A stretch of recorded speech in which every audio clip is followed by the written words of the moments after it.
What's up, guys? Dave Van Auken here. Dave Van Auken Show presented by Fight Bananas. Super pumped. We have someone coming back on the show. All this man knows how to do is win. Talking about 3-0 in the UFC Octagon, 4-0 if you're including Dana White Contender Series. Guys just turning wins right and left. Fighting this weekend, UFC Vegas 38 versus Jared Gordon. A really nice matchup. Cannot wait. Here we go. We're bringing back on the show our guy, Joe Solecki. How you doing, brother? Man, I'm doing great. Just finished up training this morning and taking a little break and then back for more, man. Everything's been great, healthy, and just happy to be on. Thanks for having me.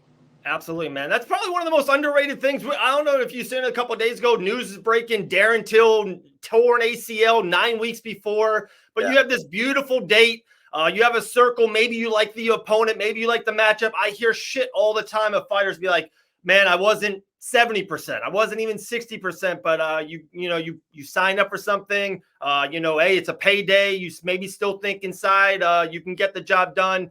I think it's an underrated thing to go into a fight at 85, 99, 85% of your best. Am I off base on that, or? No, I think you're absolutely right. And I think the key for me, at least, to I'm not I'm not too old right now. I'm only 28 years old, but I've been at combat sports since I'm 6 years old. And I think the key for me has just been never stopping. I pretty much train the same intensity all year long. Even within camp, the only thing that changes is the sparring is a little more focused on me, and some of the cardios get a little more narrowed in the time frame that we do them. But other than that, all year long I condition, all year long we lift, I spar. I try never to take any time off because that way if something pops up, my body's kind of conditioned to push through it. I just always try to work around injuries. Now, obviously, there's things you can't work around sometimes. You blow your knee out, you may just have to have surgery. But as far as the things that come with training camp, I just try to train all year long. I never miss a day best I can. And aside from something crazy like a flu, just train all year long. And then when camp comes, God willing, you get through it healthy, get to the fight and perform. Absolutely. And that's kind of intriguing. So when you have a name, Jared Gordon, you have a name, you have a face, he's got, 10 fights under the UFC banner. Do you watch more of his stuff? Are you more intrigued? Are you trying to be like, man, every time he gets a little bit hurt, he goes to a scram, or every time and then he throws a hook when he's in trouble? Do you kind of really pigeonhole into Jared Gordon, or is it more of like just, hey, I'm worried about myself. I'm trying to be the best Joe Solecki I can be, and then you can deal with any issue. Doesn't matter if it's Jared Gordon, doesn't matter if it's Habib Nurmagomedov. You'll deal with anything. I just want to be the best Joe Solecki. Yeah, I think if it was somebody I wasn't familiar with. So with Jim Miller, I grew up watching him. With Jared, he was the champion at CFFC when I started fighting at CFFC. So, I've seen him there, but that was a long time ago. But just because he was CFFC alumni, every time he fights, I try to watch those guys. Him, Argos, the Dawkins brothers, other guys that were on the same regional scene that I was on. I just like watching them as fans. So I'm familiar with his style. So that's kind of why I would always watch at the beginning of camp, and then somewhere at the halfway point, I would watch again to see maybe some tendencies or just what I'm dealing with in the sense of build. Do they tend to be a kicker, a puncher? What are they? They like elbow, whatever it might be. Not so much tendencies because I don't want to be waiting for, he throws a right hand. Now I'm standing there waiting for a right hand. Right. Coaches do a lot of that, and I just want a template. I want to know the shape and the generic makeup of who's in front of me. So for him, I'll watch probably this week because we're about halfway through. I'll be we're just under a month out. So I'll just watch and refresh. Watch some of the more recent fights. I seen the last one just because I was watching. It was a week after mine. I was just watching because I like Jared fight. So I'm familiar with him and excited. But I've got great coaches. John Salter, Jeff Jimmo, Chris Gal. They've all watched like crazy. They watch him every week, and then they come back and they build a template around me so that I can just plug and play. And I'm worried 90% about me and 10% about him. I think roughly. Yeah, no, beautiful. Two things. I kind of want to go one way, Gordon, but you mentioned CFC a couple times there. They have their 100th show coming up. I see that they're throwing out to social media platforms. Really cool hand wraps and posts and all this stuff. How's it cool? It feel to be an alumni and to be on that regional scene. And you mentioned a couple studs right there. They got around 12, 15 studs right now, really doing great things in the UFC. A lot of great wins. It's one of those things I feel like if you add all their wins to losses, I think they've done really well for themselves in the UFC. Some I would say organizations, and no slight to them at all, but they just want to kind of sneak people in, and then it doesn't go great. The CFC is just, they're banging wins. Like, they want 75% wins. You haven't lost that up in the big leagues, So how's it feel to kind of be underneath that banner? That's part of your heritage, your history. Sure. Yeah. I mean, I'm super appreciative for CFFC and all that they do. Not only do they do that, if you're performing there, you're going to have a good trajectory. It's like a natural progression. Even like one of my last fight there, I think he was 7-5 at the time, or maybe 7-6, but I think he was 7-5. It was one of the toughest fights I've ever had. So even some of the guys with not the best records there still have winning records. They're not doing huge mismatches, and they also, provide the production where you're used to a camera being in your face. You're used to the bright lights. It just feels like a shrunken UFC. Right. They do a great job, and I'm just appreciative to be able to I think I had 6 fights there. So to be included on a list of names like that, it's pretty cool. I was there watching those guys be announced. They post every time somebody gets signed. Ring, ring, ring, ring. Another call to the UFC, and to have been one of those guys is really, really, it means something to me. So I've worked my way up, and the thing that was cool was I took 2 hiccups when I was in the regional scene, and I don't think even they thought I was going to get there at some point in time, and now I'm here. So, and now I'm doing all right, so I'm just happy to be in this position and happy to have been to CFFC, and now I never want to go back. That's my plan. I texted the matchmaker when I got signed. He said, congrats. I said, awesome. I said, I hope I never see you again unless I'm there commentating or as a fan. That's awesome. That's funny. That's fun. And one thing you said there, I want to run with it. And I'll get back to Jared Gordon here in a second, is I love that it's okay. Like, boxing, you can't take an L, especially early. You can't take losses. You got to go 25-0 before you get a poster, before you go to the big leagues, all that nature. It's like, man, mixed martial arts is so hard. You fight the toughest guys, even on the way up. Like you said, you just fought a monster at 7-6. His record's 7-5. That guy is probably way better than his record. You know what I mean? Like, it's as a fan, as someone who's in it as much as, like, I don't mind losses. It's okay. It's just so crazy that some people, they want to see that perfect and there's very far and few in between. Mention Habib, just funny being a couple minutes ago. He's someone special, you know what I mean? But all those guys, GSP, like, everyone loses, and it's okay. And I know you don't want to lose, and you don't know how to lose under that UFC banner yet, so let's just be honest. But it's like, to me, I think they take losses too hard sometimes in the UFC. It's okay. And I think you see all the champs, some of the bigger names in the industry, the Diaz and the Masvidals and the McGregors, they lose a lot lately, and they're still the biggest draws in the industry. So as a fan, I think people, off the mainstream, take losses too strong. That's my 2 cents. Yeah, I mean, it's the theater of the unknown. They say that about boxing too, and there is, people knock people out in boxing, but I think boxing, jiu-jitsu, and like collegiate wrestling, which are, largely what makes up this sport, is the better guy usually wins, almost always wins. Like, very rarely are you going to see a guy from a small gym who, has no high-level training partners in jiu-jitsu go out and win a world title. It just doesn't happen. We've only had like 4 Americans win a world title. So point being is, very rarely is there going to be crazy upsets, because it's such a technical thing. Not that MMA isn't technical, but there's so many more ways to lose in MMA.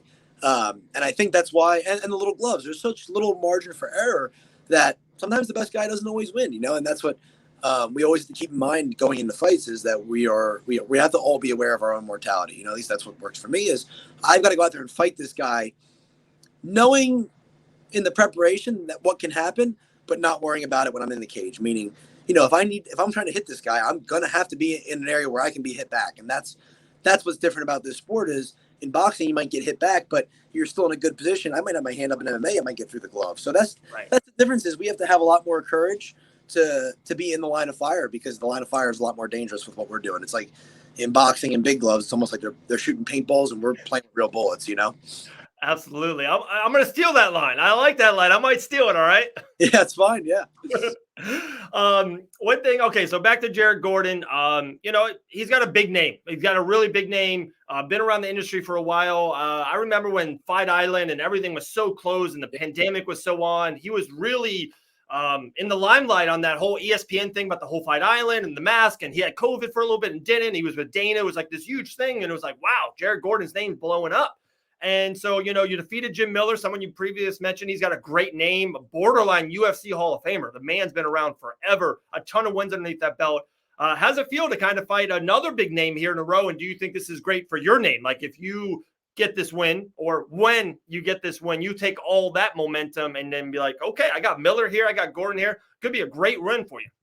Yeah, I don't really, without sounding disrespectful of the fight, I'm excited to test myself against somebody I watched coming up, like I was with Miller. Right. What it does for my name, I don't really care about all that, Okay.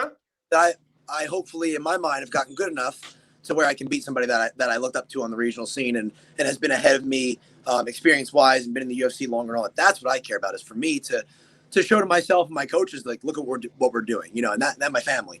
That's what I care about first and foremost. The rankings and the notoriety and all that doesn't really, I mean, that might put my family in a better position. So that's the only reason I would ever care about that. But I always worry in the fight is performing to the best of my ability, competing, because the competitor in me wants to know that I've gotten good enough where I can beat these guys. That's the big thing for me, is I get to test myself against him and go out and prove what I can do. And anytime I can get to do that, I can never complain. There you go. Beautiful thing. All right. We'll end it with this. You mentioned it. We went back and forth with it. Me as a father of 4, 2 boys, 2 girls. It's a hurricane all the day, but I love it. You're a newfound father. Man, tell us about it. How has it been? Has it been tricky with training? Has it been, like, okay, I really know. Sometimes a lot of guys tell me, they're like, Dave, I feel better. I know what I'm fighting for now. Like, I have someone to provide for. It's like, I was maybe going 80% of my potential. Now I see this beautiful baby. It's like, dude, I'm all in. I'm 110%. Is it something like that? Tell me about being a father and any surprises on the way. No, it's been incredible. Tomorrow will be 1 year. She'll be 1 year old. So yeah, we've been super blessed. I said, I'm like, it's a blessing that she's healthy and it's been a year, and but at the same time, it's depressing. I'm like, wow, man. Like when it felt like when I was in the regional scene and things were so tough and all that. I'm like, it felt like the years just drug by. It felt like 10 years for 2 years, but now it feels like it's been a week and she's a year old. So it's just been incredible every step of the way. And this is my second fight as a father. My third fight, like with my wife was pregnant on one of the fights. So it's been amazing. Is the thing that I think I've really developed in this past year is I know what my identity is. I don't spend my time thinking about.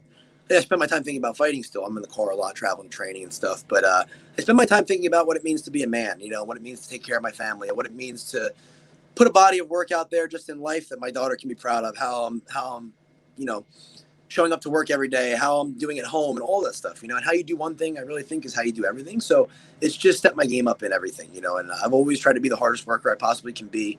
I always did this with a family in mind one day and all of that. But, on the regional scene and when I was trying to get to the UFC, I was very selfish and very motivated by things that I really could care less about anymore, Right. Now, obviously, all of us are in this to be the champion, I think. I mean, if you're not, then you're probably a foot out the door, But that's there. That's always going to be there. That's always why we're fighting, But like I said, now every single fight, I'm just I'm aware of what I'm doing this for, and I know that this can go bad. I know it's the theater of the unknown, like we said, and I'm not afraid of that. There was so much fear in the past of what if I look bad and what if this doesn't show and what about that? If that's the worst thing that's going to happen to me, to go out and provide for my family and my daughter, and she's going to have to see that, well, then I guess I'm going to have to turn that into something great and show her how you pick yourself back up, or show her how you carry yourself in defeat or anything like that, But that's been the biggest thing, is I know what I'm fighting for now. I'm fighting for my family, and I want to go out there and provide for her and show her a great life, and also just show her what it means to be a man for your family. So right.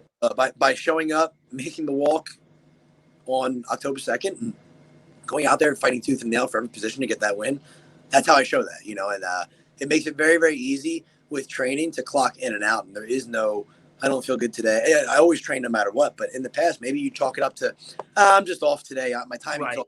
This is going to be a bad sparring session. It's like, no.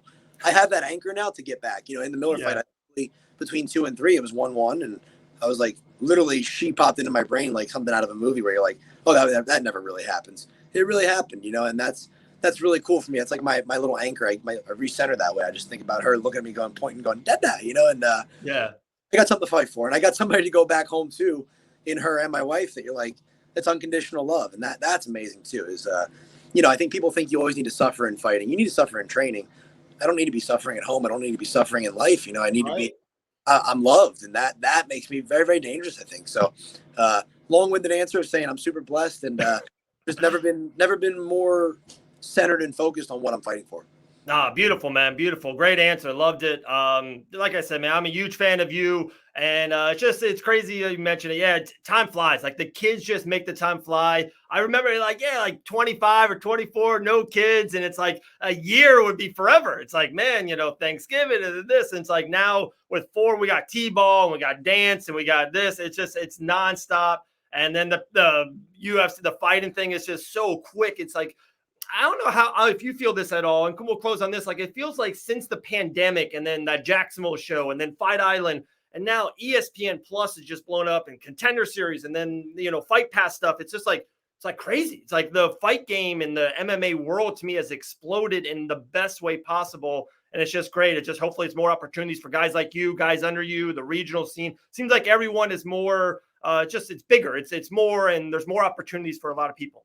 Yeah, it's crazy. It really is that way. And there's so much content now. And there's so many, so much that like for me, like I used to watch guys like Stipe, or I'm trying to think of other guys like that would be like, yeah, I don't watch too much. And you're like, how? Like I'm in this sport. I'm a huge fan. Like I'm getting to that point now where like I love fighting so much, but I can't keep up. It's like with how often we're all staying active, and someone from my team is always fighting, and I'm ready. You're always in the gym grinding. Like I've had to take a step back and be like, my wife's like a huge fan too. She's like, let's watch that card. I'm like, let's sit this one out tonight. Like it's been 52 weeks in a row. I need another way of fighting, So it's gone more that route where like I used to watch every Helwani show. I watch your stuff. I watch this person, Mike Heck. And now it's like, I don't really care what the other guys are doing with their interviews. I'm just going to watch, the cards that I want to see, because so much content. But on the other side, doing this for a living, it couldn't be a better time to be in this industry on either side, your side, our side.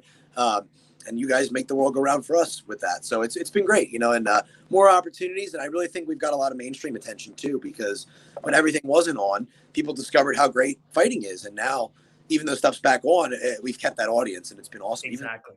Even, the card that I was on in last August was like, everybody fell out. It was not a strong card by definition. And I think we capped out at just under 1 million viewers. You're like, if that's a not strong card, then man, fighting has really grown, Yeah, sign me up for that. And then when that happens, it's like it gives you, when you get that big win off of Jim Miller, like I said, a borderline Hall of Famer. It's like, man, I just remember I was like so pumped for you from afar. I'm like, dude, like your name was hot. Like your name for those 2 weeks afterwards, and the fight game is quick. And I know there's another card, another pay-per-view around the corner. But it was awesome to see Joe Solecki's name super hot, man. Hey, like I said, happy for you. Continue success with personal life, family life, fatherhood life, and then cannot wait to see you back in the cage. UFC, I'm watching October 2nd, UFC Vegas 38 because of Joe Solecki. There you go. You got my hard-earned money, all right? Thanks so much, man. Have a great day. Thanks, all right, brother.